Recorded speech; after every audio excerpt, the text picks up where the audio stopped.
Cleveland Browns Daily brought to you by Bally Bet, the official sports betting partner of your Cleveland Browns. The rain has come, and it is delayed, but not by much. The great Bo Bishop, who makes his entrance right now here on CBD. Pure Bo? crud out there. Bo, how are you? I have the earbuds in. Pure crud. Am I on? Hit it. Pure crud. Now you're on. You look great, though. Your ability to mix blues with whites and grays and a variety of combinations over the course of this week has been nothing short of spectacular. You know, it means a lot to me. Thank you. I'm means a glad. lot to me. That means a lot to me, that it means a lot to you. I couldn't believe it. Like, you got to the top of the steps, and I was getting ready to tell Gabe, hey, tell Carm just to play the music bet out. And Zagura was actually ready right at 1. Let's go. No. Let's go. Like, you were ready to go. Like, Ready to go. You Where's were dialed Ashby? in, focused, I'm sick of it. ready. I'm sick of you. It's almost like besmirching me. it's a getaway day. Where's Ashby? Where is Here it Ashby? is. I've been ready at 1 every day this week, quite frankly. Ready to roll. Not even close. They did something. I think if we went back and you know what? watched the tape. Go watch the tape. Go ahead. You know what other tape I'd like to watch? Tape The don't interaction that you and I had with Ashby down in the cafe. What happened? Well, I'll let Gibbe tell the story, and then Gibbe? I will fact check it if he dares deviate from the I'm not reality gonna of what deviate happened. from it. Ashby came in here a few days ago, Okay. The great Ashby. The great and he action. said, hey, those position previews or reviews. Yeah. He goes, I listened to one yesterday. He goes, did you guys just start that? I said, no, we've had him going. Yeah. He goes, I'm going to say this, and I don't want to inflate egos here or anything, but because that's a specific. He actually said that. Gabe is shaking his head. Yes. Yeah. Witness. He said, Zagura just crushed that. That's and he right. goes, I want to go back and listen to all. I said, great. I'll show you where you can find them. Sure. On the app, everything else. I said, but let's keep it in this room and not tell Zagura. He didn't want you to have your flowers. Fast forward. Carry on, Gibbe. We're in the cafe. This was at lunch. This is lunch. This would be Wednesday. Wednesday. Wednesday lunch. First Friday. And he walks in, immediately makes eye contact with me like my kids used to do. I know you've told me I'm not supposed to do this, but I'm doing it right now. But just you watch. Yep. Showered with praise. When So what those does he two do? get What does he do? together, He calls me over. when those two get together, It's a it mutual is- admiration society. I don't know. I hate that word. Which word? Admiration? No. Seems like you do. No. Admiration's Seems fine. like you're very anti-admiration. For certain people. Me. Yeah. No. Yeah. And the whole time, I'm just like, Ashby, I thought we were friends. Not only did he say so he comes over, he goes, you know what? He goes, you guys could charge people a lot of money to have lunch with Zagura. That's right. And I'm like, yeah. Yeah. He's like, I'd love to come up there and have lunch with you. I'm going, Ashby, you're welcome. Anytime you'd like. Anytime, open door policy. I'm He goes, like, you're as big a luminary as any. he's like, you just know. He's like, everything about the Browns. He's like, I love listening to you talk about the Browns. I'm like, Ashley Gibbs is like dying. He's like, I am a puddle at this point. He's I'm so like, unhappy. He's so unhappy. I thought it was very flattering. I was very humbled by it. I thanked Ashby. Great amount of gratitude for the people like Ashby. He is a great human being, and man. when he pays you a compliment, it's one of those things where you're yes. just like, wow. Take it. Okay. By the way, I would argue Yeah. that in the presence of Gibbe, there has been no bigger defender of me time and time and time and time again than Ashby. Which is amazing based on the conversations that I sometimes have without you present. See, right there. He's trying to like plant a seed No, of no, doubt. no, There's no, no it doesn't- doubt it in my doesn't- mind how Ashby It feels does about not me. get. It does not get to a level of my level, but the admiration is quite good. But sometimes I feel like it's not everything that it is when you're not around. I think that. So what you're insinuating, hold on, let me just. There's an insinuation. So what you're insinuating is is that when I'm not around, Ashby besmirches me. He doesn't besmirch you, but he's like, look, I don't want to inflate anybody's egos. Okay, that's a totally different thing. Do anything or say anything that's going to take off. And then he sees you and tells you everything. Mr. Zagura. The fact that Ashby feels the need to say to Gibbs in particular, Gibbe, that he wants to give me a compliment, but he doesn't want to inflate my ego, leads me to believe that Gibbe is telling Ashby, you don't want to inflate his ego. Don't do that. Don't do that. 1,000,000% bigger enough guilty as it as charged. Yeah. I don't know. Like, this isn't even a trial. Absolutely. It's unbelievable. Ashby, do me a favor. favor. I sussed this out very, Please very don't tell him effectively. all this because You were trying to make it sound earlier like he was besmirching me alone. Yes, he was. Was that, please? There's a little bit of an insinuation that when you weren't there, you were being besmirched. Yes. That you're being besmirched. Yes, which I'm not. But yes, I am totally in favor of you not knowing that. Ashby at 1:33 after our 30-minute bomb to open the program, we'll have another got another one position review for you. You got one coming. It would be a bigger story, I think, if we didn't, and you specifically, like if we didn't know that's the job. That's our job. That is like, my that's job. Our job. Like that is and my we job. have plenty of hurdles to get that. Is to know this team better than anybody, and I think from 1 to 3, that's what you get. When I told him, well, if you pay attention to the scores, you have a pretty good idea what's going on. Hey now, watch out, right there. I'll get. And then on that day, that was before I was. What was I? I missed what, a day? Oh, when I went to New York, I missed those days in New York. Thursday, last Thursday. I had recorded 3 of them, kind of no notes, just off the cuff, and did it. And that was one of the ones he heard. He's like, "Whoa, that was good." I was like, well, "That's what we do, Ashby. That's the show. That's what we do. That's what happens." Gibbe said, "Give me 8 to 10 minutes." I did on a room with 5 safeties. You got it. 8 to 10 minutes, baby. That's what you're getting, pal. That's what you're gonna get. You're gonna like breakdown. it. You're gonna like it. By the way, go ahead. Obviously, your dad is very much like John Cena in that I can't see him in my presence, which makes me very sad today, as I'd hoped that today was going to be the day. Keep hoping. I will keep hoping. But I think it is important that as we talk about parents, that today we acknowledge that the official Nana of CBD let's go is 75 years old today. I love you, Mom. Everything you'd want in a Nana. Everything you'd want. All of it. Oh, happy birthday, Nana! Happy birthday, Nana! What a time! What are you doing? Are we doing a She's celebration? requested beef soup, so we're making beef soup tonight. We've got a little celebration. She's received her big gift. I thought she was she's back. We're back, baby. She's back as a carnivore. We're back and we're living. Yeah. Okay, there was a while where we were anti. We were Not. anti-red, right? Yeah. All the others were fine. We could have the white meat, just not red meat. Was that what it was, or was it all? She'll have to Mom, text me what the diet was. There was a it was time hard to keep track of. Where there was a no. I know that there was a no steak situation for a while. Yeah. That we were living under, but I can't remember if we were consuming chicken and fish or if it was strict vegetarian. There's a lot of vegetables. I think for a while. I think there's no lectins. Oh yeah, lectins are a bad one. She's out on lectins, which are tomatoes, like the seeds in the tomato. Like you can have the tomatoes, you got to take the seeds out. It's like peanuts, stuff like that. Those are the anti. I see the dots going, so we'll get the full. Answer from Nana. Yeah. She's always been lovely. She's Nana. always been she's had a particular way. Is there a dinner tomorrow night? Tonight.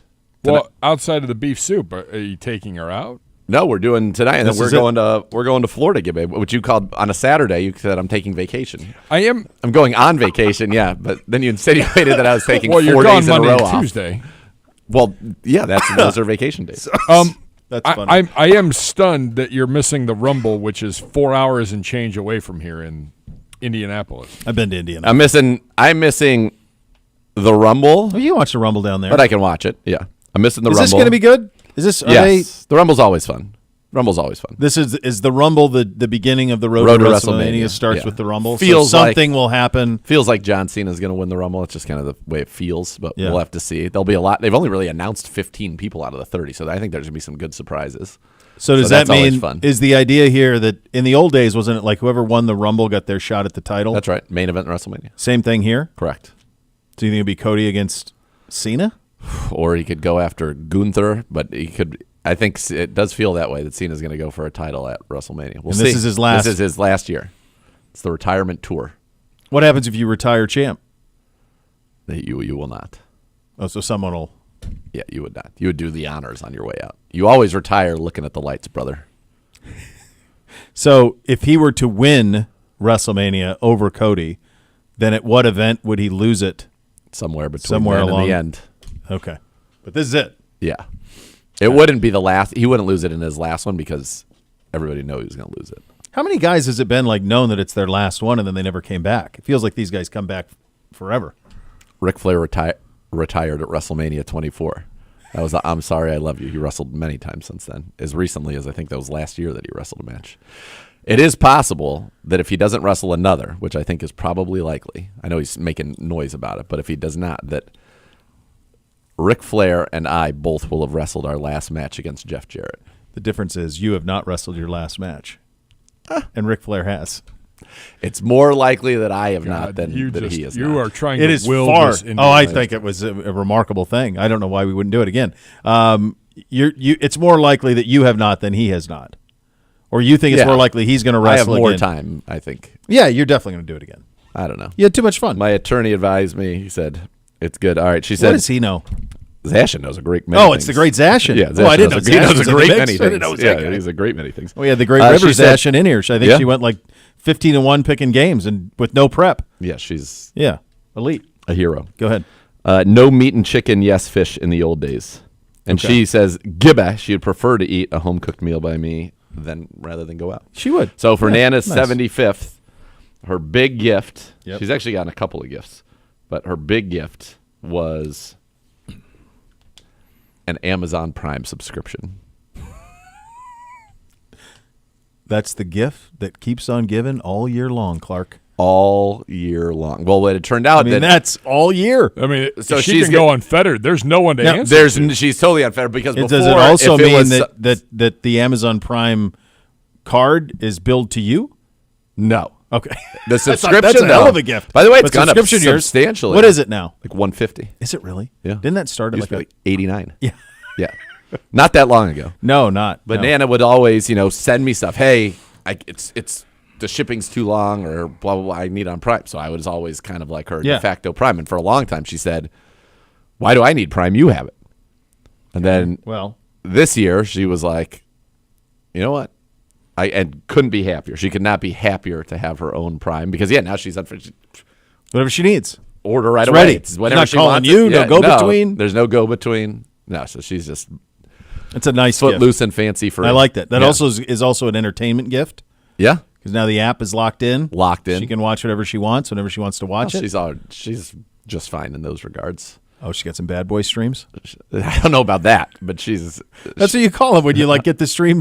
Somebody you say, hey, can I use it a you're little? safe. You're Yeah. safe. She says, "I love my Amazon Prime." She also Yeah, picked of course up she does. a couple days ago a nice set of. She's been so. I'm going to just paint a great picture for you of my lovely mother. So, oftentimes when she's at the house, when she comes over, she is watching her iPad, and she likes that's when she watches shows. She kind of hangs out like the kids are doing homework now. As you'll see in high school, like the after school portion of where you thought, oh, they're home now and we get to hang out and it's No. fun. No, So- poor Art Andreas, junior year, she's doing awesome, but so much homework. And then Bryce has homework, so it's a lot of times Nana will just kind of come hang out, and she's got her iPad, and she's watching it, and she has the blue light blockers, so she has like a red shield over her glasses, and then she has what I would describe as like a 2000s, early 2000s Bluetooth headset. Okay. One ear where it's this big. Okay. Yeah, I remember those. Yeah. People used to wear them They should walk around. 24/7, which Yeah. was a very Pretty bold wild move. thing to do. Yeah. Yes. I remember So she had those, and I had gotten a new pair of AirPods, and I gave her my Bose. I have like the Bose noise canceling, like really Yeah. good ones. Yeah. And so I gave those to her as well, and she's like, couldn't be happier Thrilled. with that. Yep, it's a great big win. Although the hilarious thing was, my mom turns out has very small ears, Okay. so she couldn't actually get them in her ear. Really? So we had to order new tips Oh, yeah. for her so that she could put a smaller tip on that it could go in Yeah. her ear. Like she kept trying to put her ears kept falling out. I was like, what is going on? She's like, my ears are too small. I'm like, oh my goodness, Mom. The great Nana. But yeah. By the way, she says, I love my Amazon Prime now. I just spend at will. Lovely. Tell you what, it's easy. I Little know my too easy, yeah. Yeah, I know. I don't see the package pile up at Nan's house. I know you have. God. Yours is immense. Every day there's stuff at my house. I don't know what this stuff is. Rarely is my name on the box, Yeah. but sometimes. Yeah. Yeah, it's a lot. It's a little too easy, I think. And I think all of it is. It's all gotten to be too easy. There used to be that time where you'd think to yourself, like before all of this, where you would think to yourself, I think I might like that. And then you'd have to say, all right, well, I gotta get up, I gotta get ready, I gotta get in a car, I gotta drive somewhere that I think has it but may not. You don't have it. know I it's in stock unless you you have no called. idea. You have no idea if it's in stock. Check online. Oh, do you have You it couldn't there? look, do you have great. this? Yeah. Is this here? It's showing you're here. No, you would drive and then go there and sort it out. And in that time, you could at any point be derailed and maybe go, I don't really need this. This isn't really worth it. Now, bop, bop, bop, bop, bop. Bop, bop, bop. Yeah. Too easy. Too easy. Too easy, buddy. I was able to get this little silicone case wrapper for the AirPods, $4. It's here Boom. in a day. It's Just like actually here that. in less than a day. Sold. That's it. Here it is. It's nice out there. Yeah, really good out there. Really good out there. Did you But watch listen, any of the it's nice and on the show right any now. of the Pro Bowl stuff last night? I watched none of it. Not a only second. I did not watch a single solitary Not only second. did I not, although I did see some clips of Joel Bitonio spiking the ball, and they're trying to see the power of don't the know. spike or something. I don't know. Is that what they were doing? Did you guys watch it? G-Man? Absolutely not. Did you either, G-Man?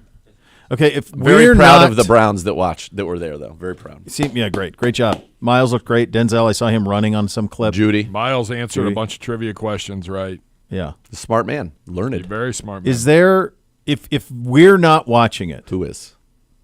You said it, baby. Who is? So I feel about the golf league. Although I guess they're getting 1 million viewers, but like the idea of watching people hit I balls don't know into a if I simulator, believe don't that get it. number. I don't believe it. Although my buddy Nash loves it. I suppose if you can bet on it, which you probably can. I can't. No, I know you can't, but I suppose if you could bet on it that you got a chance. No, it doesn't. I would tell you I've watched more of that than I will watch of the Pro Bowl. I mean, it's just, it's one of those things where I don't know if it's a get off my lawn, I remember when, or just if there was so much less for us to do and watch and consume when we were kids that any view of something that was original and live, we just gulped up. I don't know. I think that's right. I don't know that. It that's could right. be that. I mean, and for me, growing up where I did, like, all of a sudden you're like, it's sunny in Hawaii and there's palm trees and Beautiful. all of that. And you're like, God, that's transport me there. Take me away, Luau's. baby. Yeah, let's go. But I don't know if folks watched it. I don't know if the game was great. I have no idea. I don't remember the games. I remember the lead up to them. I remember the cards, Yeah. the trading cards that you'd get. Yes. But I don't remember like watching a Pro Bowl game Yeah. as a kid. I don't.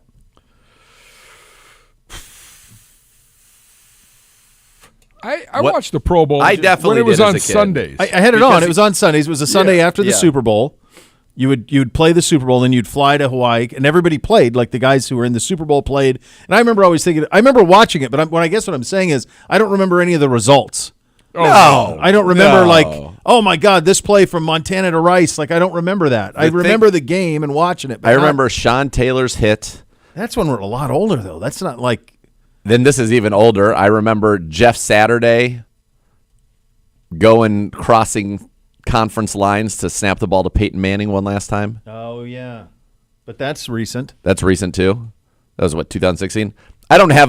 I remember the thing that I remember the most about it was kind of the pageantry of it, and I remember how much I loved seeing one uniform Yes. and different helmets. I always thought I that love that looked too. I thought that looked so cool.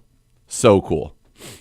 So last year, the Pro Bowl games drew a total. So they're trying to frame it this way: the Pro Bowl games drew a total of 5.75 million. No, that was Sunday afternoon. They did 5.75 million. That's So a more lot of than people. NBA games. That's That's a huge number. Yeah. Um, That's football. 3.85 million on ABC and 1.83 on ESPN. 75,000 on Disney XD, and that was a flag football game. Yeah. So last night we spike for power. Did Bitonio win that, by the way? I don't know. Didn't watch. Me neither. I don't know if the Yeah, let me Google that real quick. I have don't know no if idea. if the people knew or not. Yeah, I do think it's cool. Like, if I recall correctly, I'm pretty sure 2 years ago Huntley won the throwing competition, Okay. which seemed wild to me at the time. I don't know. Yeah, that doesn't move the needle for me. Now, to be fair, it happened last night. I happened to go to the Cavs. Dude, hold on. Really? Bootsy was there. Stop it. I'm not kidding you. His little buddy Henry, it was his birthday, and Hank? Bootsy was there with Hank. Hammer and Hank. They're my backcourt. Yeah, he was there. God, that would have been unbelievable. He was in a Carolina blue Garland jersey. Well, if loping if around, that ever happens again, text me. Well, how would I know that you were just going? text me and be like, do Normally you you happen tell to be me- going to the Cavs game? Normally, you let me know on the show if you're going to go. True. Like I hear about it. We were just so and I locked would've in yesterday. connected. We were so dialed. So we were locked dispensing in. such information for the people. Yeah, I know it. No, so I went That's last crazy. night, and in one of the great moments of serendipity, I'm sitting in my seats. And by the way, thank you to all. It was just a joyous crowd. There was a lot of love in the crowd. A lot of Browns fans were there. Got to talk to a lot of great folks last night. So that was I had a blast with it. So it was fun. And then I'm sitting in our seats, and I see coming up the aisle our buddy Bernie Kosar. BK was there. So he comes up to me. So I had like a Cavs, like a warm-up, the warm-up where it's got the weird small hood. Yeah, Like a full zip. Yes, yeah. Warm-up. It was a warm-up from a couple of years ago. I remember that. Yeah. But I love wearing that. So I had that on, and then I had a little kind of like it wasn't quite a quarter zip. It was like a quarter zip, but it snapped. It was like a snappy quarter zip. Yeah, I know that. And look at the pillowy fabric. Yeah. You've seen me wear that. I've That's seen a that. great Yeah, one. like I And think then it's gray and maroon, underneath- maybe. Yeah. You're darn right it is. And then underneath I had a T-shirt on. The T-shirt I happened to have on was a GV Artwork Bernie Kosar Come on. T-shirt. So Bernie. Let's go. So I see Bernie coming up, and we have a nice embrace, and I think he said he might have some news for us in There it is. the future. There's the picture. There it is. How about it? Oh, my God. Well, how about it? What a treat. Yeah, so there I was. Look at you me two. and Bernie, having the time of our lives. Champions. Yeah, it was great. So yeah, Oh, Bernie that tweeted warms out. the heart. Yeah, and it was great to see him last night. He looks great. So it was very fun, fun game. I was having so much fun while I was there. Honestly, didn't see much of the ball actually go into the basket because that's A lot of how them it did happens. last night, as it turns out. I think it is so funny that we have lived in our cycle. The only team I remember that would consistently score the way people in the NBA scored this year was Yeah. when Westhead took over the Nuggets. Denver Nuggets. And they would score Early 130. 90s. Yeah. And then it went for a while where games were in the 80s. Like 100 was a high-scoring game for a long time. There is an NBA. There are Eastern Conference Finals like Bulls, Knicks, Bulls, Pacers, Yeah. where scores would routinely be like 82-78. Yes, it was a grind. There were like 68-76 games. Yep. Final score. Final. Yeah, Yeah. that could be halftime. Yeah. Well, the Cavs had 7. Well, they had I was at the 70 and a Cavs half game yesterday? against the Bulls when I think it was like 79-74 at the half. At the half. Average points scored.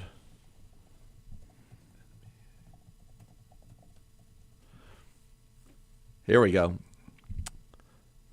So, average points per game Yep. per team in the NBA. Okay.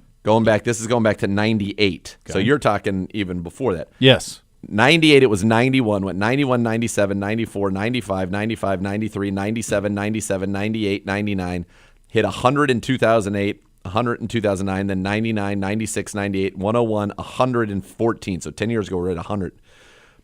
103, 105, 106, 111, 112, 112, 111, 115 in 22-23. I can't even imagine what it is this year. Average points per game. This is 24. Yeah. It's got to be like 120. It's crazy. I mean, they routinely get there. The shot making is just outrageous. So 24-25.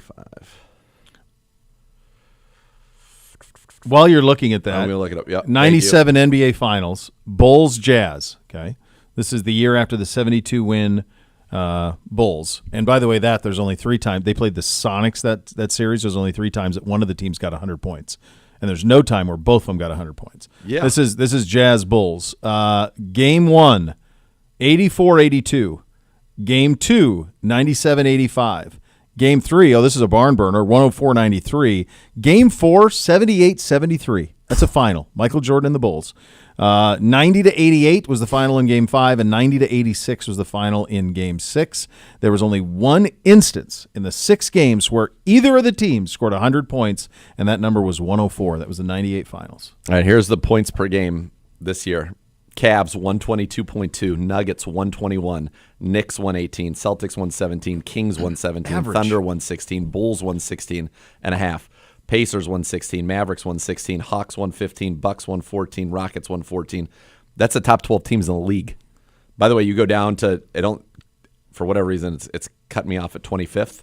25th is the Nets, who are averaging 106 points a game.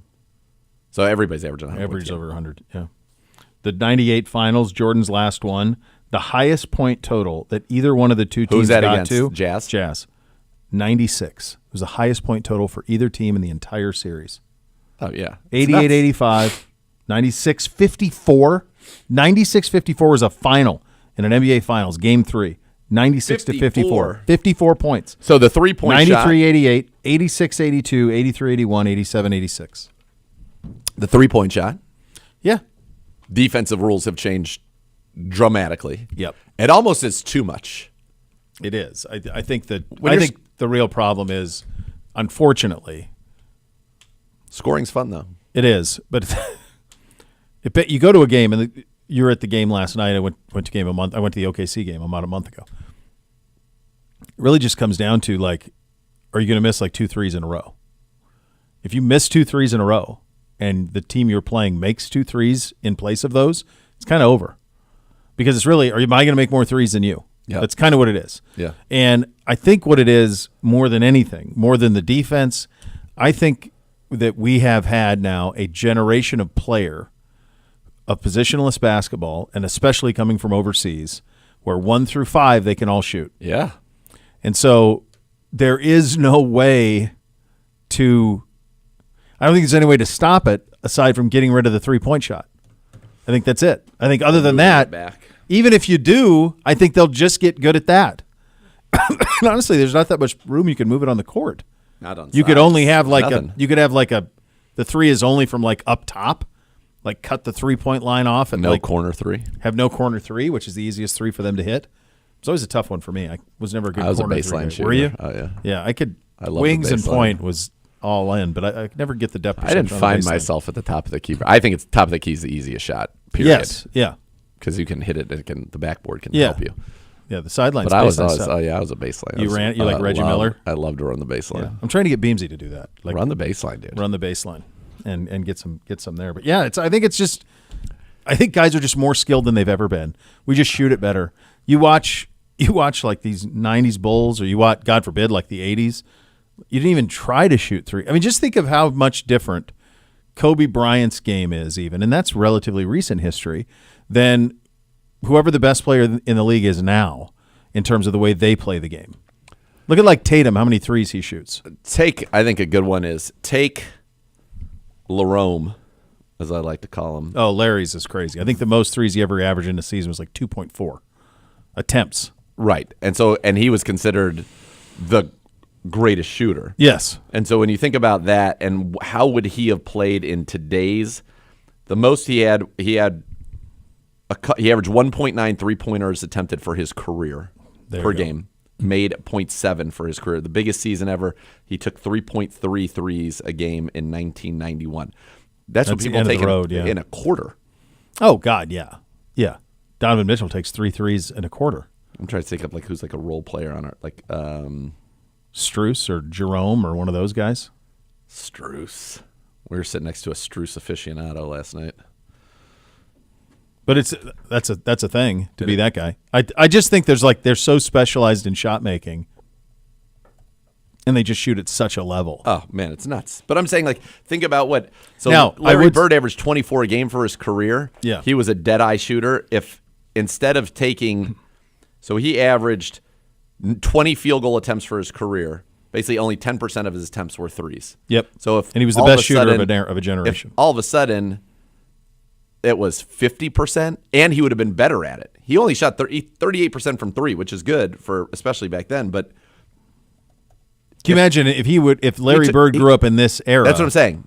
The only thing that's interesting in having coached youth hoops a lot and see how people train in youth hoops, they would have changed his shot, which is shameful, but they would have. Well, that's what used to be fun about that. We talked about that Yeah. the other day. You had to. Everybody You could recognize a player just by seeing their shot. That's right. Yeah, and now you can't. They all shoot the same. Right. Yeah, because they teach it the same. All right, there you go. We got some East-West Shrine as well. East beats West 25-0. I do none of it. I did see Shadur and Cam both on the sidelines of that. Shadur had some interesting comments in an interview with the NFL Network during the game, almost hinting that the Giants will be the team to draft him. We will have the full interview a little bit later on. I think they were but going to be, and they blew it. You blew it, boy. Here's a little bit of that sound. Now, being in this stadium is definitely fun. I know I'll play here very soon against the Cowboys. Oh, I don't know that that's a. I think he's having some fun. I think he's having some fun. Talking Cowboys. the league. By the way, Dean Wade, Okay. who is option number 5, Yep. and probably below that when you think of like guys off the bench, sure. averages 4.3 3-point attempts per game this year. Yeah. Probably shoots close to 45% from three.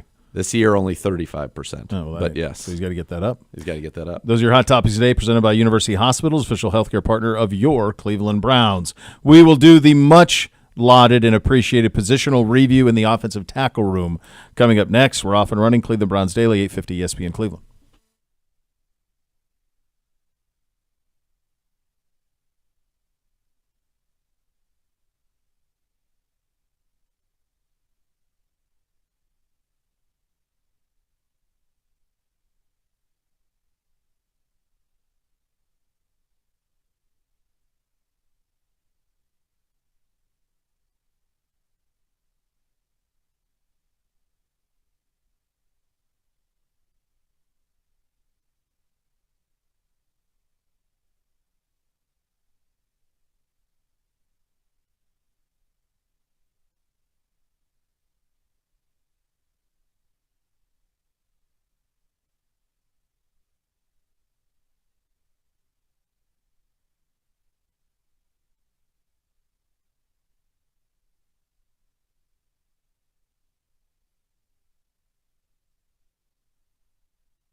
Morgan Wallen bringing his I'm the Problem tour to Huntington Bank Field on August 15th and 16th. The country sensations Miranda Lambert, Thomas Rhett, Ella Langley join. Tickets are on sale now, huntingtonbankfield.com/Morgan Wallen. Don't miss out on this must-see summer show. And now the positional reviews continue. We are in the offensive tackle room at Dr. Z. Well, much like a lot of the Browns' You guys are down. season, the offensive tackle room certainly did not go as expected. If you remember, going all the way back to the Greenbrier, you had Jed Wills coming off of an injury. You had Jack Conklin coming off of an injury. You had DeJuan Jones coming off of an injury. All three had suffered season-ending injuries, and it was expected that at the Greenbrier and into the season, all three would be available to you. Unfortunately, it turned out that neither Jed Wills nor Jack Conklin would be ready to go at that point in the season. In fact, they would not be ready to go until into the season. In the case of Jack Conklin, who ended up playing 12 games at tackle for the Cleveland Browns. By the way, that's the most any tackle played. He made his debut in Week 6 at the Philadelphia Eagles. In the case of Jed Wills, who only played 5 games this year, he made his debut in Week 3, then missed Week 4, was back for Weeks 5, 6, and 7, and then missed Week 8, back Week 9, and then was done for the season. DeJuan Jones was ready to go right out of the gate, but he too would suffer another season-ending injury for the second straight season. He battled through injuries after suffering one in the Jacksonville game. His play kind of suffered. He ends up getting healthy, moving to left tackle, and played much better. But for the second straight year, he ended the season on IR. So a tackle room that you expected to be made up of Jed Wills, Jack Conklin, and DeJuan Jones all season, that it would be 2 of those 3.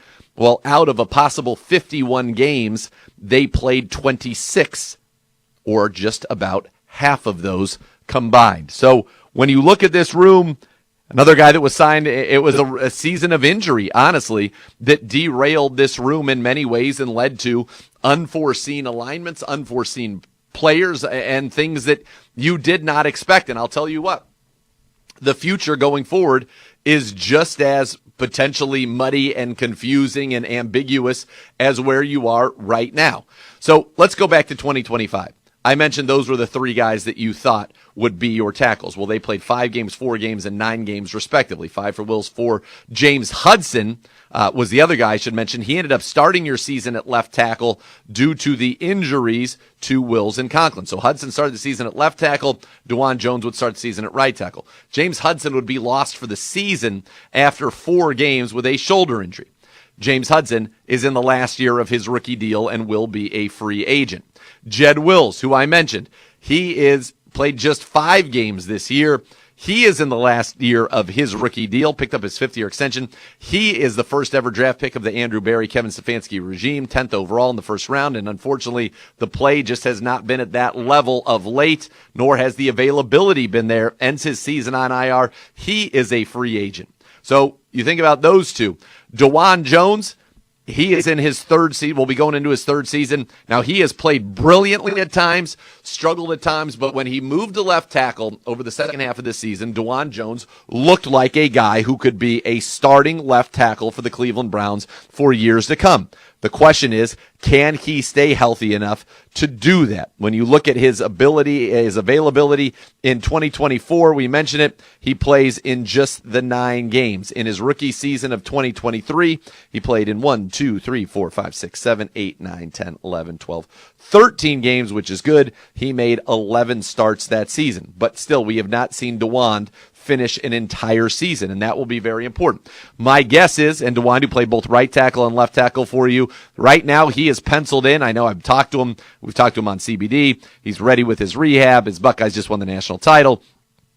I think he's penciled in as your left tackle day 1 for 2025.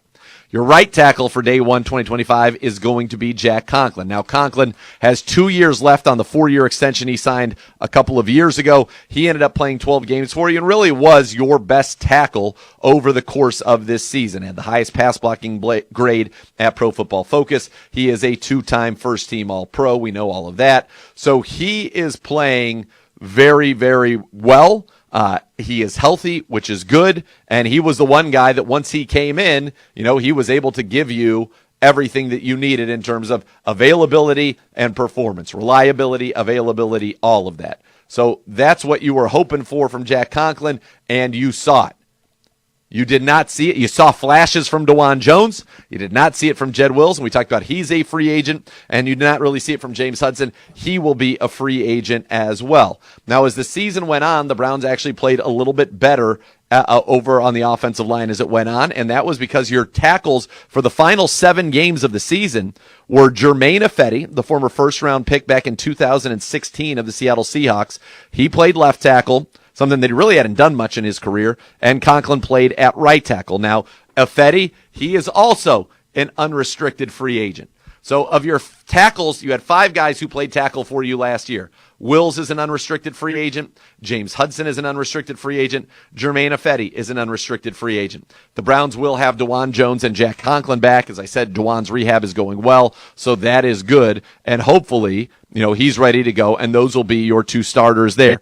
But beyond that, this is a team that's going to need to add pieces to this room. They're going to need to add pieces not only in the draft. I think they're going to have to add pieces in free agency as well. You're going to need or even retain some of the guys there. This is a room that likely will look very, very different next year. As I said, only DeJuan Jones and Jack Conklin are the names you can count on being back.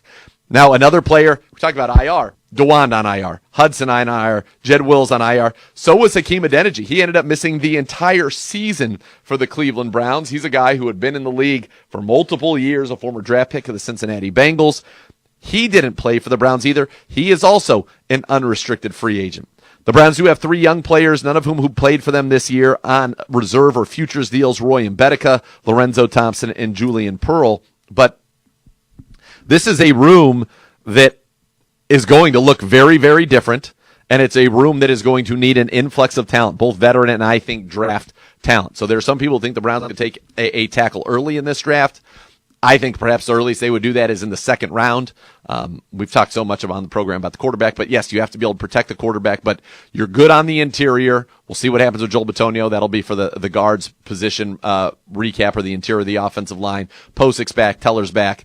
You drafted Zach Zinner in the 3rd round again. You're going to get Luke Whippler back. You'll get Nick Harris back to compete as well on the interior. You got Michael Dunn. So you're in a much better spot there. Javion Cohen, who impressed this staff, he's on a reserve futures deal. So you're in a better spot there. But at this tackle room, that's where things get dicey, man, because you don't have 2 guys you don't have 1 guy that played a full season for you the year before. You got 12 games out of Conklin, 9 games out of DeJuan Jones. Jermaine Ifedi showed enough that certainly you consider bringing him back as a swing tackle or a backup for you, but this is a room that's going to have to look completely different, I think, in 2025 than it did in 2024, because you just didn't get the continuity, you didn't get the production, you didn't get the availability out of it.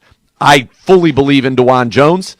You got Jack Conklin. I believe those will be your tackles. I think your starting lineup next year is Jones, Joel Bitonio. We're going to speak that into existence. Ethan Posick, Wyatt Teller, Jack Conklin. That would be great. You got Zach Zinner, as I mentioned, some of the young guys on the interior. Right now, what you don't have is really a plan beyond that, under contract right now, beyond DeJuan Jones and Jack Conklin. That is something that will have to be addressed. That is something that will be, I think, at the forefront for Andrew Berry and Kevin Stefanski this offseason. And many times you can find some of these people in free agency. So I think it's going to be a combination of that, and then you're going to need to take some swings in the draft again. The Browns have that 2nd rounder, early 2nd. They also have some 3rd rounders as well. You're going to need to think about that, because even if you like the idea of Conklin and Jones, you need some succession planning. Conklin, was drafted in 2016. Not a spring chicken, 2-time first-team All-Pro. You love what he showed you, but you have to have a plan at tackle. That is a position the Browns will definitely have to address this offseason. All right, great stuff It's from true. Dr. Z right there on the offensive tackle room. Very impressive as always. We are going to go around the league, and around the league, one of the things we will discuss is Shadur Sanders and his interview at the Shrine Bowl. You have that to look forward to, which is very, very nice. You listen to Cleveland Browns Daily on 850 ESPN Cleveland. I've got it.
Book your game day this season with the Bally Bet Sportsbook app. Place your first bet at $25 or more. You get $150 back in bonus bets. Bally Bet is official sports betting partner of your Cleveland Browns. Time to go around the league, presented by Leaf Filter, official gutter guard of your Cleveland Browns. Let's start courtesy of the NFL Network. Here is Colorado quarterback Shadur Sanders, a prospect potentially could go here, number 2 overall at the Shrine Bowl. Let's have a listen.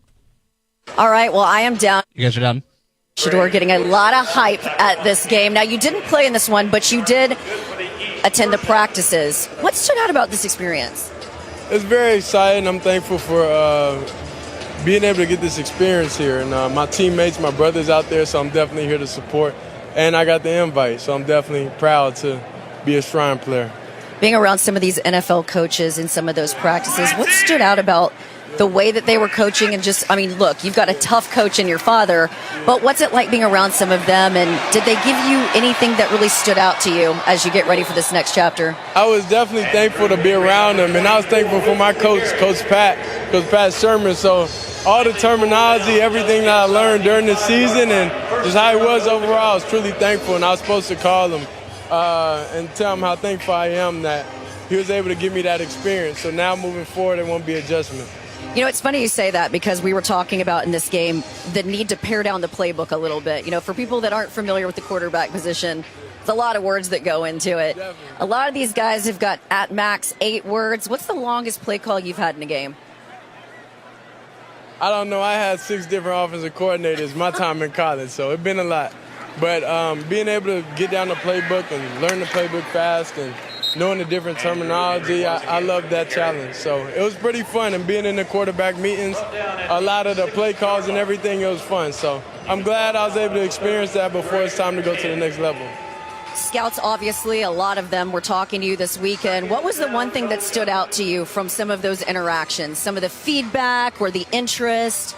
Have you got one of the craziest questions yet? No, the thing that was, my dad was calling me. That was the most funniest thing. My dad would call me. You know, he has separation anxiety. So, yeah, he kept calling me. I said, look, Pops, it's over with. You know, it's time for me to soar on my own now. So the coaches enjoyed that. I'm an open book, so whatever questions they have for me, they asked. And I was just excited for the challenge. And the first time they actually was able to meet me in person and talk. What's the one thing that you think maybe people don't know about you? I'm really a humble guy. Yeah, I'm really a humble guy. I'm a team player, and I just love football. I did everything, you know, I want to do and can do in life just by how Pops helped us grow up and everything, so he instilled work in us, and he knew at the end of the day, what's mine is mine, what's yours is yours, so he never gave us like the privileged life to that sense. So he made us work for everything, and now, you know, I'm just thankful to be out here grinding, playing each and every week, each and every day, and doing something I love. What's it like being in AT&T Stadium when you think about, obviously this isn't where your dad played, but just the Cowboys in general? Uncle Irv, I know you're tight with him. Now, being in this stadium is definitely fun. I know I'll play here very soon against the Cowboys. But it's definitely a dream come true, being able to be at this bowl game, watching my brothers out there, watching my teammates out there, being a part of this whole thing that's going on. So I'm just thankful. What are you most excited as we get ready for the draft? Combine, any of those things that excite you? I'm excited about the challenges. Each and every day is work, and you're on your own. You know, so that's what I'm most excited for, being out there, pushing yourself to the limits. And you're not with a group of people. We're isolated. We're at Dad's house. Thankful that he built a nice house for us, put a turf field there, everything we could ask for. So that now he gave us the resources. Now the work is there. So that's it. Just going working every day. One of my favorite things that I see is your dad and his interactions with Miss Peggy. You know, when we talk about, I know that he's all about giving back, being good to others. Obviously, one of the big things here is some of these kids and the patient ambassadors. What stood out to you about this experience? It was fun because I was excited to see them and they was excited to see me. So it was like we both matched energies. So that's what I enjoyed the most about this whole experience. Well, it has been fun. It has been so much fun getting to know you. You really are a really nice guy. Yeah, don't believe what they say online sometimes. Don't believe what they say online. I wonder what they say online about him. For a while it was kind of like that it was going to be a circus if you drafted him, and I think a lot of that obviously was around his dad, but He sounds like a great kid. His voice is awesome. It sounds Yeah. very much. You could hear his old man in You his can, his yeah. dialect. I think, look, very talented football player, tough, accurate. I was talking with somebody today who was like, I don't think he has a strong enough arm. I was like, I think he has Based on what? a plenty strong arm. You know, what I always say to that is, in what game this year that you watched Colorado play, were you like, oh, if he had a stronger arm, that's a completion. Yeah. I mean, I didn't watch much, but with Dylan Gabriel, you can see that. Yeah. Pretty plain as day. Yeah, and I think there will be some questions about Will Howard with that a little bit. That's not on the deep stuff, but all the intermediate stuff, it's aces. But no, not like I saw plenty of good balls down the field to Jeremiah Smith, including a critical 3rd and 10. there were plenty of those. Yeah, but I didn't see that at Colorado with him. Yeah. Like he can throw it anywhere he wants to throw it. They're tight windows and off platform and everything that you'd want. My flight down to Florida is I've already downloaded 4 games of Shadur's to watch. Yeah. Which ones did you pick? Did you go the most talented? Hold on. I'm going to pull up where's his game logs. I'll tell you what I did. I also think while you're looking that up, that when he said, I'm going to be playing at the Cowboys real soon, it wasn't have anything to do with him with the Giants so much as I'm going to be a pro and I'm not going to be a Cowboy. Right. The Cowboys That's aren't how I drafting read that. me. I didn't read it any other way. And I will be here. All right. I downloaded the game against Utah, which was a 3-40-3, Kansas State. Yep. I did a Baylor. Yep. And I think I did BYU because it was kind of it was his bowl game, right? But he only played a half against BYU, yeah. But I want to see through 2 picks in that game in a half, so I was curious about that. Would you recommend it? Is there anything else? They struggled against Nebraska early in the season, and they got behind, and they ended up kind of trying to chase that game. I'll watch that one too. But who would you say is the best competition? Well, honestly, Colorado probably wasn't they probably didn't have many. I mean, most teams weren't as talented as most teams. They had him and they had Travis Hunter. Yeah. And the Horn kid's a pretty good player. The other receiver. Kansas State was supposed to be really good, right? Yeah, Kansas State is a really good team. Let me see. I might watch Oklahoma State too. I'll end up probably watching all. He buried OK State. Yeah, 438-5.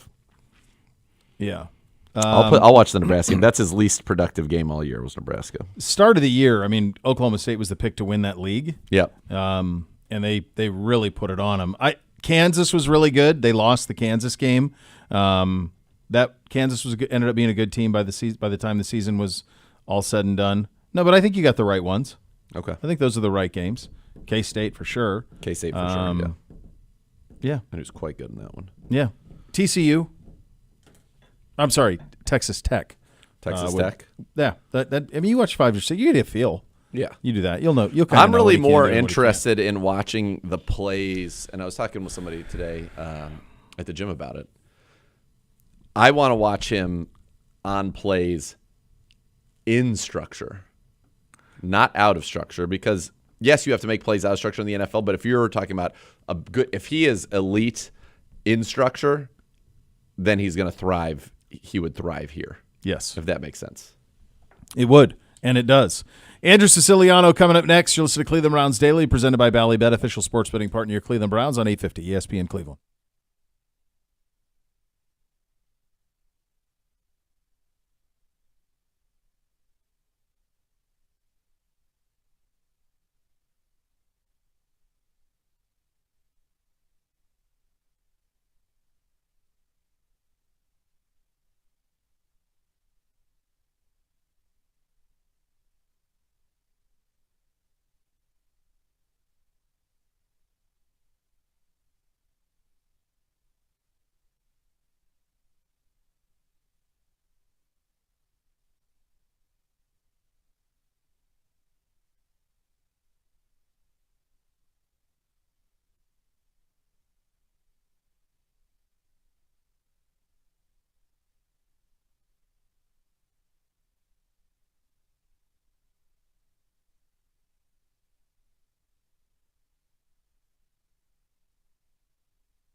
All right, welcome back in. Cleveland Browns Daily, presented by Ballybet, official sports betting partner of your Cleveland Browns. Time to head out on the Twisted Tea Hotline, presented by Twisted Tea Hard Iced Tea, official sponsor of your Cleveland Browns. Keep it twisted, Cleveland. He is the voice of your Cleveland Browns. He is Andrew Siciliano. Are you still in Mobile, bud? No, I made it home. The mobile or mobile office is now back here. Hold on, guys. I have you coming through my computer as well because I was listening to the show. Let me mute that. That was embarrassing. Hi, No, guys. not. We're great. Give me as someone who has been to the Combine a great many times, as someone who has been to other things kind of around this similar type of experience, let's just use the Combine as the jumping off point. What is Mobile in comparison to the Combine? It seems a lot more, obviously it's more intimate and maybe even more access. Yeah. What was your experience like? I would say both. It is more intimate, and you get far more access. I like to call it's a dry fit convention. Basically, it's every coach, every GM, it's the entire scouting staff of every team. It's most agents. It's a lot of former GMs who are doing consulting work. It's every guy with a Twitter account who wants to be a draft analyst, and a lot of young kids who are really hustling, and a lot of people that I have respect for who are trying to shake hands and meet people and network. It's a lot of that. It's a lot of coaches who have been fired, like their whole staff might have been fired, and pick your NFL town or college town, and they're down there networking, looking for jobs.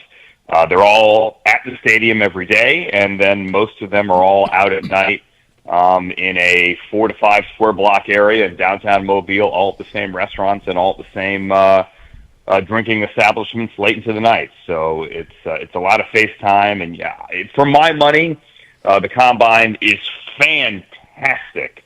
Yes. But as you said, Bo, it's a lot more intimate in Mobile. What was your favorite part of your time down there? Whether it be a player or getting to see people, what was your favorite thing of Senior Bowl week, or the thing that you're going to take away from it? I mean, it's just seeing people. It's getting to FaceTime. Nathan, how the season goes. Every week's the same. Every week's kind of Groundhog Day. It's Monday. It's podium injuries. Look at the tape. Tuesday's the day off. Wednesday, you're back at work. You know how it goes. And you don't really get a lot of time to connect with people and download and debrief as to not only how the game went, but how the season went and how everything went. So it's just connecting dots and trying to figure out a path forward. And of course, look, it's the players. There were 43% of the draft last year was at the Senior Bowl. 110 picks were at the Senior Bowl. There are only 10 first rounders, and that number kind of goes down every year. But like I said, the second overall pick likely was not there. Matter of fact, I would all but guarantee it. But the 33rd pick was probably there, and if you end up with 12 or 13 picks, I'm going to say right now a lot of them were probably at the Senior Bowl. Who was the most impressive player of your week there? I like Mike Green a lot, the Marshall edge rusher, defensive end, who started at Virginia, ended up at Marshall. I thought he was good. The tight end group in general was really impressive. If the Browns need a tight end or two, chances are one of them was at the Senior Bowl. Jason Taylor was there, the Hall of Famer, watching his son. Mason Taylor, the LSU tight end, looked really good. Harold Fannett looked good as well. That's Gibbe's guy. I don't know that he's certainly Gibbe's guy. Yeah, tight end one, Tyler Warren, was not there.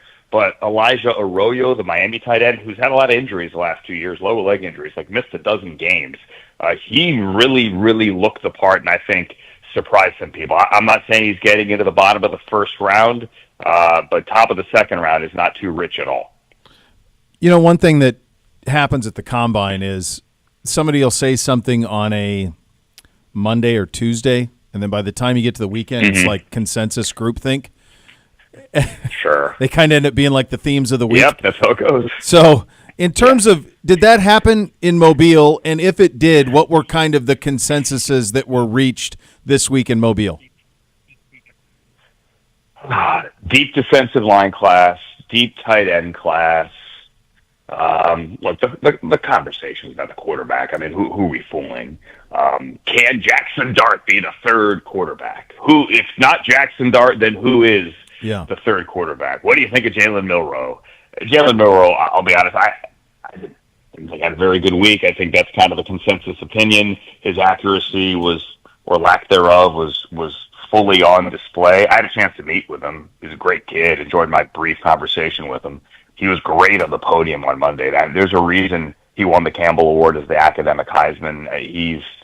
He's a great dude. You want him in your building. You want him in your locker room. He's got the physical tools. You just necessarily see it saved from the deep ball when it comes to accuracy. So I just think overall, trying to rain on anyone's parade, kind of like shrugging your shoulders as to where does the quarterback conversation go from here. If Shadur and Cam are the top two guys, and most people agree that they are, I heard you guys play the Shadur tape with James Slater last night. They were in Dallas, and there's still a lot to unpack on both of them. You talked about those quarterbacks, and there were a lot of guys there. I think one of the consensus things, to your point earlier, came up was just that Milroe is not ready to be that guy. Just his ability to throw the football, and the talk that you might have to go. There were some who were pontificating that you might have to take him in the top 5 after the Senior Bowl week. It might top 5. It might be top 5 of the 4th round, not top 5 of the first round. No. Guys, I go back to a conversation I had on the air with Daniel, both on and off the air for a while, with Daniel Jeremiah years ago, and that is, can you teach accuracy? Can you coach accuracy into a quarterback? And I think we had it about Josh Allen, to be honest with you, because his accuracy was not good at Wyoming. And he thinks you can, but it's not easy, because you could coach all the mechanics you want into a guy on the practice field, but can they maintain those mechanics when they're on the field at game speed? And that's a question, not just with Jalen Milroe, but with any quarterback. You just didn't see it with Milroe. There was a play on day 2 where they're just like routes on air. It's a simple play fake and like a front side rollout, backs in front of him. It's an 8-yard throw, and he put it over the back's head. It was an uncatchable ball to the sideline, and you just go like, oof. Yeah. Now, it's one throw. I'm not going to kill the kid on one throw. He can play. Someone's got to take him, and he may get in there and win a game for you, or 2. Just you don't see it soon. No, and it's one of those things where it'll depend on the team that drafts him and the investment that they make on him to improve as a quarterback. He's just not ready-made, and nobody is, but he's really raw when it comes to just playing the position, period. You mentioned Jackson Dart. What were your impressions? Confident kid, looks the part, can throw from a lot of different arm angles, got a little bit of a hitch. I mean, not too big. I don't think it matters. Ball comes up pretty quickly. I thought he looked good. Can he? It's the old, does Lane Kiffin's offense fit into the NFL? There's some really big windows he threw to. I think he'll play. I think he's legitimately in the conversations as QB3. Like we've talked about before, what's a second-round quarterback? What's a third-round quarterback? They all get pushed up. We got 3 months between now and Green Bay. They're all going to get pushed up. You're going to see pro days on NFL Network, and you're going to see guys, doing the old Zach Wilson roll out one way and flip the hips and chuck it 60 yards into the end zone throw, and we're going to grade pro days. I mean, this process is going to be exhausting, so buckle up. It most certainly is. When you mentioned, was there a lot of talk about quarterbacks necessarily that weren't there in attendance, and the thoughts on, you're talking about everybody talking about who could be number 3. Were there talks on the consensus number 2, and what was a consensus opinion reached? I don't think there's a consensus 1. It depends on who you like. You look at Cam. So Cam Ward's the twitchy athlete with the stronger arm. We know all of those intangibles, right? And I know, talked to somebody who saw him at Washington State and said, well, if you told me a couple of years ago that guy's number 1 pick of the draft, I would have laughed at you. Yep. But that doesn't mean he has a physical ability. He's an ascending player. We talked about this, who you have to ask how much higher is his ceiling. You look at what Shadur did. Pat Shurmur being his offensive coordinator certainly helps, right? Yes. Yep. With pro concepts and that coaching, Kevin Stefanski certainly knows Pat Shurmur well. Yep. Bill Musgrave played with Dion. I was sitting there when Andrew Berry said to Mary Kay and to Zach and to Kelsey that he doesn't think the Dion, do you want to play in Cleveland thing is going to be an issue. Remember, he said it's not going to be an issue. No. He was pretty definitive on that. So just I real think quick, if there's any Andrew? positive here, I'll just say real quick. Dion apparently liked on Instagram a Instagram post that summarized what you just said about that. It was reporting that AB said he doesn't think it would be a problem, and Dion liked it. Yeah, that's the world we live in. Okay, so I'm excited, guys. I'm really excited because we are officially as we get closer to the new league year on March 12th, we are officially in the players unfollowing teams on social media season. Yes, we're in the who spotted is in Strongsville. Liking. Yeah, exactly. With a realtor. Yeah, he was. Yes. Right. Remember Jalen Milroe? Wasn't there something on Reddit 2 weeks ago about like the Alabama team playing being at Hopkins? You see that one? Let's go. No? Let's go. Did you guys miss that one? I want all of it. I love all the silly season. The best is, though, that Flacco being on that plane is the one that actually was real. That was real. Flacco was on the plane. Yeah. Yes. Remember when Milroe said on Monday that he's a Ravens fan? Ooh, that raised some eyebrows. I talked to him about that. He explained it. He said that his dad's from Maryland. They lived in Maryland for like a year when he was a little kid. But then they moved to Texas, and his first youth football team was the Ravens. So there's your full explanation. He says he does not hate the Browns, and he does not hate the Steelers. He laughed at the question, though. And I said, could you learn to hate the Steelers? He also found that funny. I think the answer is yes. Yes. I also think we're in that. My point being, they have familiarity with both of the top two guys. Quite. So I think they can get their questions answered eventually. You saw Andrew down there. You saw Kevin down there. What did you make? This is obviously a huge offseason for both of them. We got to land on these picks. We're doing the positional reviews on the show. Look, we got a lot of things that got to get answered. Obviously, quarterback could be an entirely new room. Just what was kind of your read on what you saw from Kevin and AB this week? I think both understand the gravity of the situation. I would certainly say that. No one's happy with the 3-14. Although it sounds cliche. I think everyone top to bottom knows there's work to do. The full brain trust was down there. Everybody, the full front office, Kevin was down there, and they had a lot to work. I will say this: it helps immeasurably that Bubba Ventrone and Jacques Césaire are coaching, and even Jordan Thomas as well, helping out. It helps immeasurably because these are personnel, HR decisions as well as they are personnel decisions. You want to know how these guys learn. You want to know how much they can take a concept on Tuesday, improve it on Wednesday, apply it on Thursday, and then use it on Saturday in the game. You want to see how they treat support staff. You want to see how they treat their teammates. This is going to be huge, but everyone knows you got to get the picks right. And as you guys were going through the offensive line there, some of those answers aren't going to be at the draft because if you truly do want to win on the fly, you got to get free agency right as well. And you have to fill some of those holes in free agency, and they're limited financially to do that. That's the challenge here. You could draft great, and you have to draft great, but you have to figure out how to navigate free agency with your financial limitations right now with the cap. That is going to be the challenge. And obviously, we've talked about now we know Browns have 5 in the top 102. There's probably a world in which, and I don't know if it'll play itself out that way, but there's a world in which those could all be offensive picks. And you're going to have to, buttress your defense. Sure. And the world that I like right now, and what we'll call it, what my high school coach used to call the world that he thought I lived in, Planet Zemo. In Planet Zemo, I think we're drafting 2 quarterbacks, a running back, a receiver, and a tight end with those 5 picks. Yeah, that's weapons. Weapons. It's a scoring league. Did you get a consensus? That's something. So we went through on the show. I don't know if you caught it, but talking about the top 12 scoring teams in the league, 11 of those teams had first-round quarterbacks. I think it was 8 of them were top 10 picks, or 10 of them were top 10 picks. And 6 of them, half, were first or second overall picks. The one outlier was Jalen Hurts, who was in the Super Bowl second-round pick, surrounded by arguably the best trio. But it's a scoring league. This was the 32nd offense in the NFL. Yep. Was there any talk around just that the league, if you want to compete, you have to be able to score the football? Listen, you're the number. You have the scores, the fewest points scored and the fewest touchdowns. So those are the facts. Problems. You have to score more points. The 8 quarterbacks playing divisional weekend, Nathan, to your point, 2 number 1s, 2 number 2s, a 7, a 10, a 32, and a 53. Yep.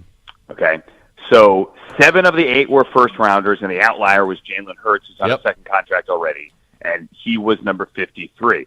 The day and age of the 3rd, 4th, 5th-round quarterback all of a sudden taking you to glory, I don't want to say it's over, because Brock Purdy was the end of the draft, okay? And he's about to get paid, and that's going to be a massive contract. It's going to be bigger than you probably think it will be. Dak Prescott, mid-rounder. Kirk Cousins, mid-rounder, but he was the second quarterback that they took that year in Washington. You just don't see those guys do it. Now, you can find one. Look, you want to find one here? Take Tyler Shuck, okay? Did you guys look at Tyler Shuck? We talked about him Yeah, because you told me about him. Purdue kid, No. Big arm. Okay. Oh. Yeah. Yeah. Tyler Shuck, huge arm. He's going to be 26 in September. So he's a huge arm. He's not Brandon Whedon, but he looked the part. I was talking to one former GM this week who said, hey, if you tell me Tyler Shuck gets in this league and he starts games and wins games, I would absolutely believe you. Now, does that mean he's going to be a A-level starter to take you to the postseason? I don't think so, but Tyler Shuck had a hose.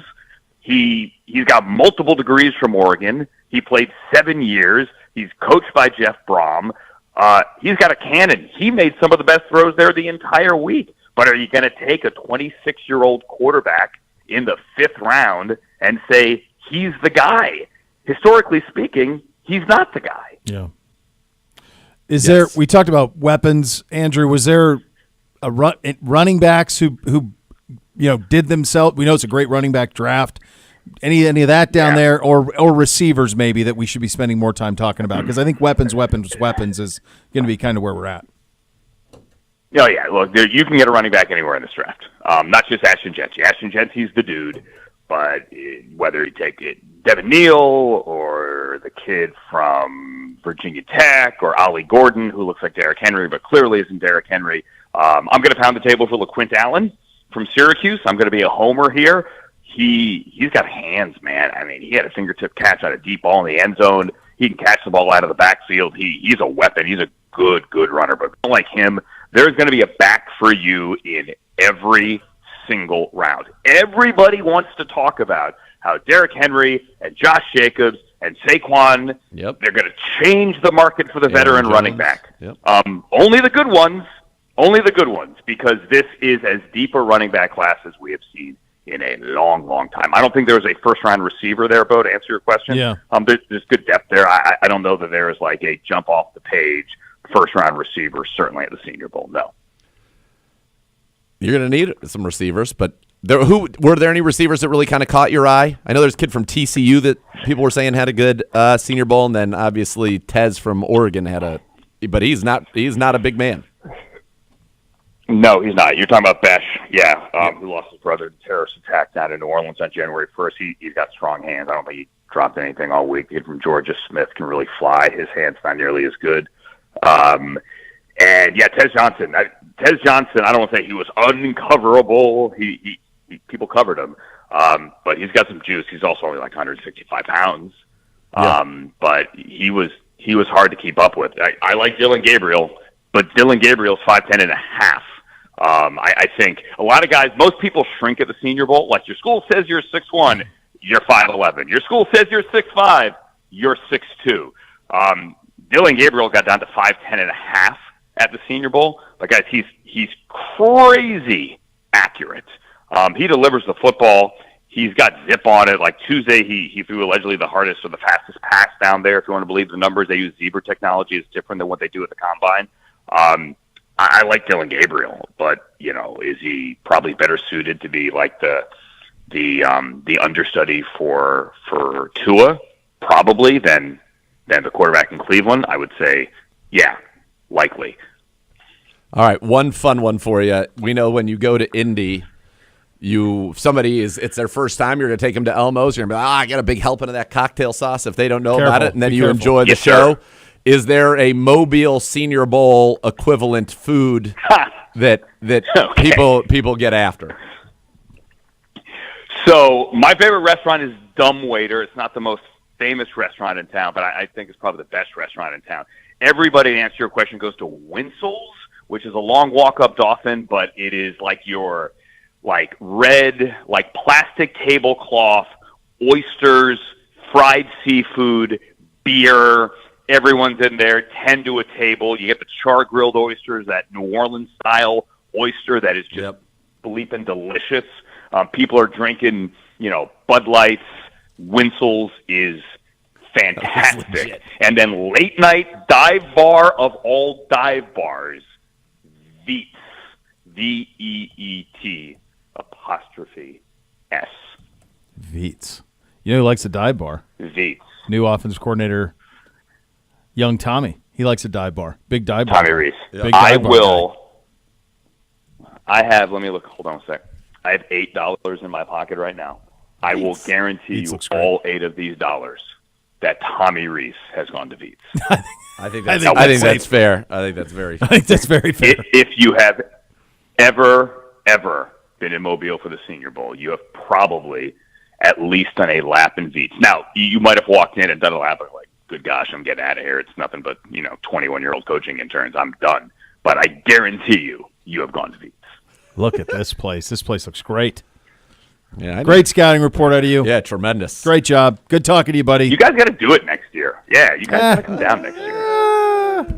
We got Indy. Yeah, we got Indy. Indy coming up. Yes, Indy coming up. I feel like you're great at it. What do we need to be? By the way, Andrew, I want to just say I'm a little bit hurt that you don't believe that we're going to be preparing for the Super Bowl at this time next year and would be completely unavailable for the Senior Bowl. Solid point. Where's the belief?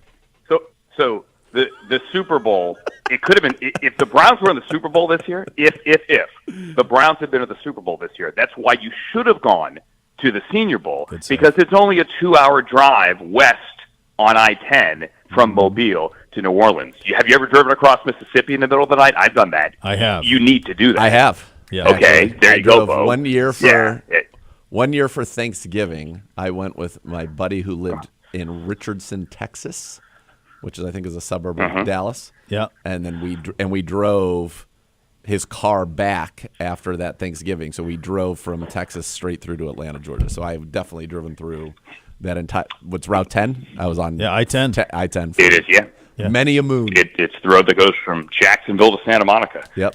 After the Rams beat the Saints in the NFC Championship game in 2018, I drove from New Orleans to Mobile in the middle of the night, and I was just a guy whose name ends in a vowel driving through Mississippi at 2 a.m. with 2 hands on the wheel, thinking I don't want to make this my cousin Vinny. Just keep driving, baby. Just keep driving. The 2 Utes. We did it. I got there. Good. Okay. Next year, the Super Bowl is in Santa Clara, Nathan. So we're in your backyard. So perfect. Yeah, we'll stay at Pedro's. So we'll go there. Yeah, we'll go out there. No problem. No problem. Very far Also, from Mobile. Very far. Very far. Yeah, they're saying. People are saying. It's very May far. I recommend another field trip?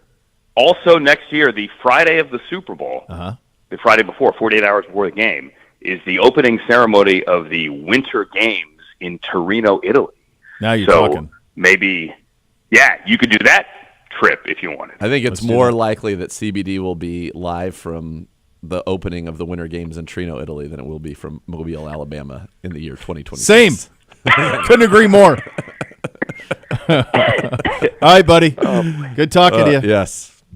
Real trip. Likewise, guys. All right, there he is. The great Andrew Siciliano joining us on the Twisted Tea Hard Iced Tea Hotline, official sponsor of your Cleveland Browns. Keep it twisted, Cleveland. Lots more to go on this. You heard the comments from Joe Burrow last night in terms of the Bengals and Jamar Chase. Joe wants everyone paid, but the money, whether it's there or not, I just don't know how it makes any damn sense cap-wise. Among the topics of conversation coming up next, you're listening to Cleveland Browns Daily on 850 ESPN Cleveland.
OBM, the preferred provider of copiers and document service for the Cleveland Browns. Tackle any size office at 216-485-2000 or visit ohiobusinessmachines.com. This is from Pro Football Talk. Mike Florio, Chris Sims discussing how the Jamar Chase value compares to quarterbacks. Let's have a listen. I want to run a couple names. You guys are done. Okay. And ask you, would you rather have Jamar Chase on your team or this other guy? Okay. Would you rather have Jamar Chase or Justin Herbert? Oh, wow. I didn't expect you to go quarterback right there. Well, I mean, listen, if I'm starting a team, I'm going to take Justin Herbert. I am sorry. Right now, which guy would you rather have? Chase or Herbert? Right now. I'd probably still go Justin Herbert. I would probably just because of that, but it's not easy. It's not easy, but I'd still go Herbert. I view him as like a top 6, 7 quarterback in football, so that's hard for me to overlook that. Jamar Chase or Jared Goff? I would take Jamar Chase there. Yes, Jamar Chase. Jamar Chase or Trevor Lawrence? It's a close one. It's close here. And again, that's where it's hard. It's just because the value of the position of the quarterback. But as a player and what he does and what we know about him right now, okay. Yeah, I mean, for the sake of this, I'll say Jamar Chase for what you're saying here. I think of what you're getting at here. Right. Okay. Jamar Chase or Jalen Hurts? I'm going to take Jamar Chase too, right? It's weird. As a player for their position, you clearly would take him over all of those guys. It's just the position you're talking about is very valuable. So I understand. Like Jamar Chase, I think on anybody's list, we're going, is he 1 or is he number 2 on your list at receiver, right? But the quarterback, we know the position's so valuable. Those guys there, yeah, they're a little farther down the line as far as at the top of their position. And out of the quarterbacks you named, yeah, I would say Herbert would be the one that would lead that list there. And he's probably, 6, 7, 8th best quarterback in football. And that doesn't match up with Jamar Chase, who I think is the best wide receiver in football. I'm not going to ask you Jamar Chase or Tua Tagovailoa. I will ask you, because I know what your answer would be. I will ask you Jamar Chase or Dak Prescott. Damn, that's another tough one. Yeah, again, for the sake of this exercise, Jamar Chase, he's pretty freaking special, okay? So I got you there. He's important, definitely. And this is the conversation we're talking about where, the quarterback's not worth double and triple and quadruple of some of these players we're talking about on our roster. Well, and we're of like mind in this regard, but this reinforces the argument that he wants 50. Yeah. Because all those guys are making more than 50, and Dak's making 60. Right. I get you. Right, but it is the value of that position where you're paying a little bit of a charge for as far as quarterback goes all the way there. Would you take Chase over all those guys that you talked about there? Yes, including Herbert. Right. I would take Chase over all of them. Okay, all right. Right now, give me Chase over all of them, especially if I also had Burrow, but that's a different exercise altogether. Yeah. Well, yeah, especially because if I have Burrow, what are we doing? I mean, I love Jamar Chase. So do I. Love him. Give me a break. Over Herbert? No. And Hurts? No. You build a team around Dak Prescott. You win divisions. You win to Super Bowls. You're going to the second Super Bowl in 3 years with Jalen Hurts. Yes. Justin Jefferson, who I think is a better NFL receiver than Jamar, but I think they're 1 and 2 or 1 and 1A. Where are they without quarterback? Nowhere. It's the whole thing. What are we doing? It's the whole thing.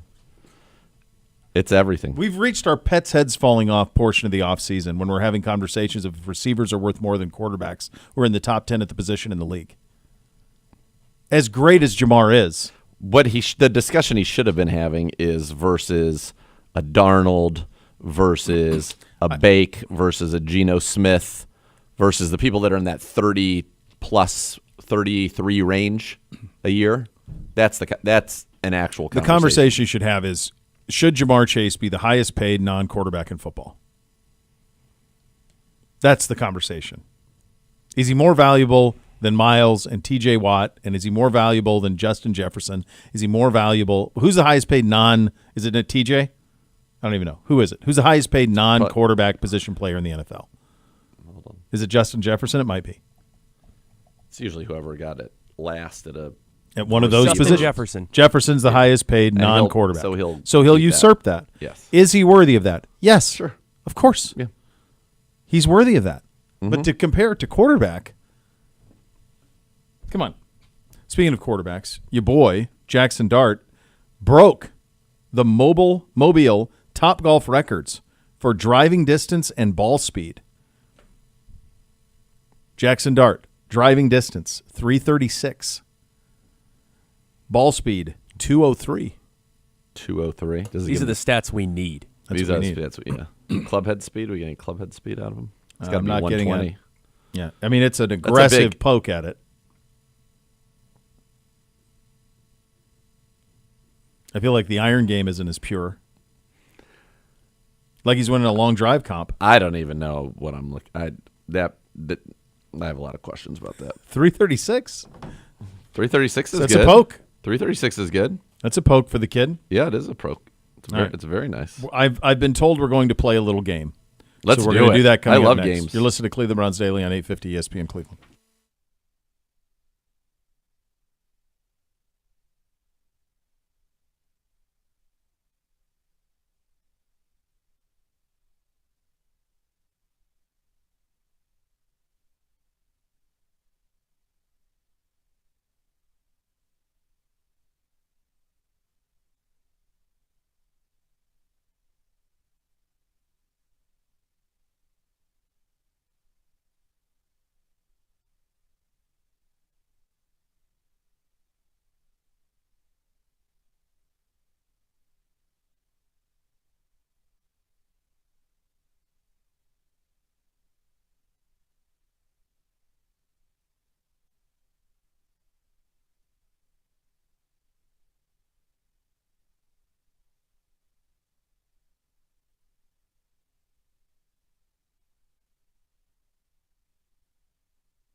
Elk and Elk Serious Lawyers, Serious Injuries. Call 1-800-ELK-OHIO for a free case review. Elk and Elk is a proud partner of your Cleveland Browns. Siciliano was talking about the charred oysters or whatever in Mobile. Yep. They're fine. They're fine. I've tried them. I want to be excited. I like the idea of it. You know, you're sitting in a wharf or you're sitting at a, you get the sea breeze. You bring them out there. You get the saltines, the hot sauce, and you whatever. It's fine. It's fine. I don't ever, at no point in my life I've ever sought it out. Anytime somebody brings me a seafood tower, one I pay for or one that is allegedly given to me on trade, I don't ever seek those out. That guy. No. Thank God the Ravens didn't win, just so I didn't. I know. You were right. You were right about that. Too much. Too much. How you doing, Gibby? Good. You want to play a little game Let's here do it. real quick? Let's do it. Game it up. In the time we Game have. it up on a Friday. 6 minutes of shenanigans starts now. Go. I introduce you to Shrine Bowl game participant or not. Okay. I'm going to give you a name. You tell me if they Is this played in the historical? Shrine Bowl or if they're Is this- player or not. Is this just this year's Shrine Bowl? Yes, this Oh my year's God. Shrine Bowl. All right. We've come up with some doozies. All right. Zeke Biggers. Zeke Biggers.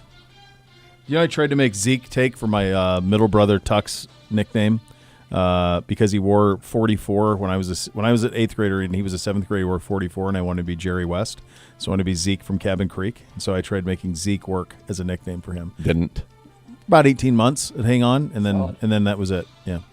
Zeke Biggers? Zeke Biggers. Sounds real to me. Bo? I think I'm gonna go yes. I'm gonna go yes. I think Zeke Biggers was there. I would say you both are correct. Shrine Bowl defensive lineman from Georgia Tech. You couldn't do this segment and have the first one not be real. Now it's now it can go anywhere. Can go anywhere. Robert Longerbeam. Okay, hold on. So is the idea that these are names that G-Man and you made up and we're to determine if they're real humans or not? Or are these real humans who may or not have been Every at the one Shrine of Bowl? these people I'm giving you is a real name.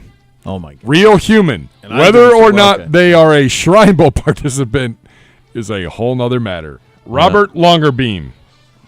I'm going real again. I'm going to go fake. Not What'd you there. say, Z? Real. I'm going to go no. Not there.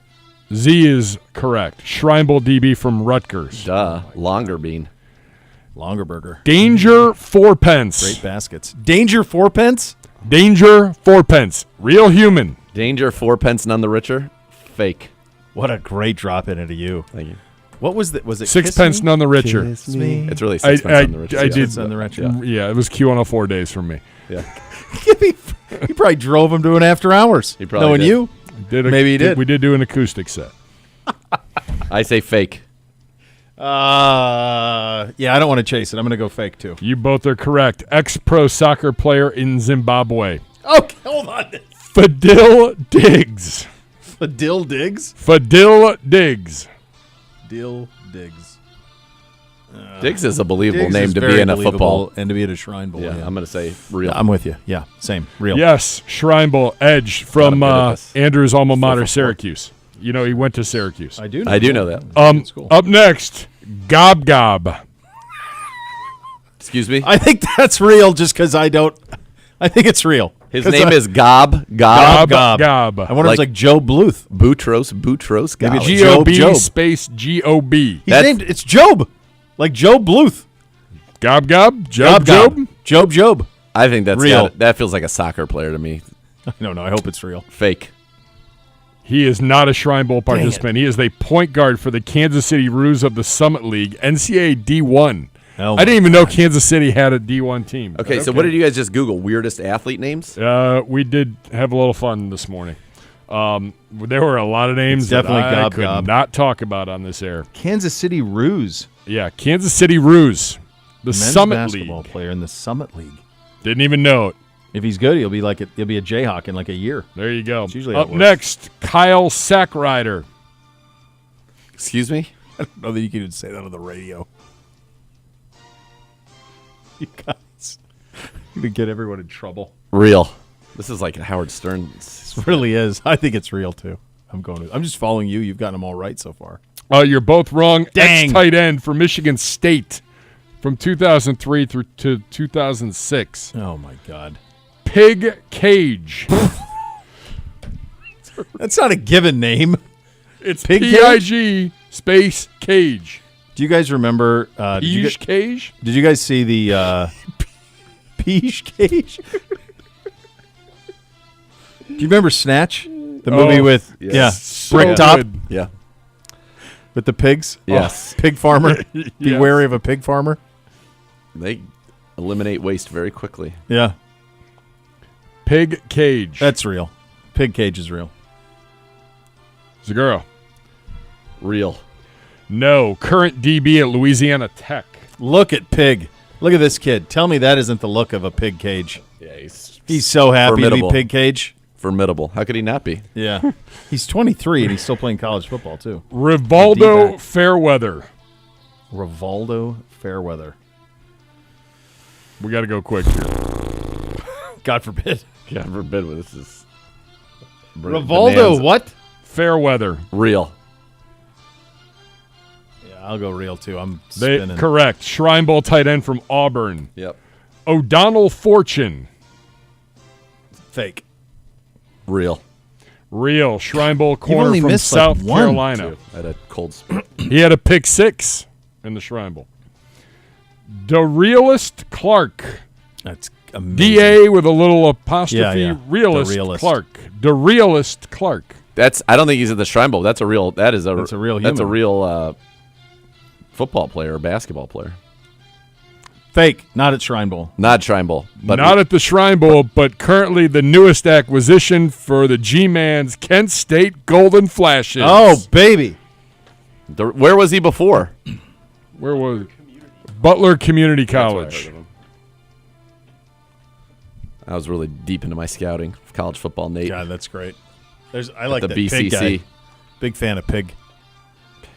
I like that one a lot. There you go. Good Shrine job out Bowl of or you not. guys. That was great. So much more to come. You're listening to Cleveland Browns Daily on 850 ESPN Cleveland.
Well, we've done it, kids. We have. No football. Pro Bowl, I guess. Super Bowl week. Super Bowl next week is coming. Wagon wheel on the hardwood tonight, baby. There you Roll go. flashes.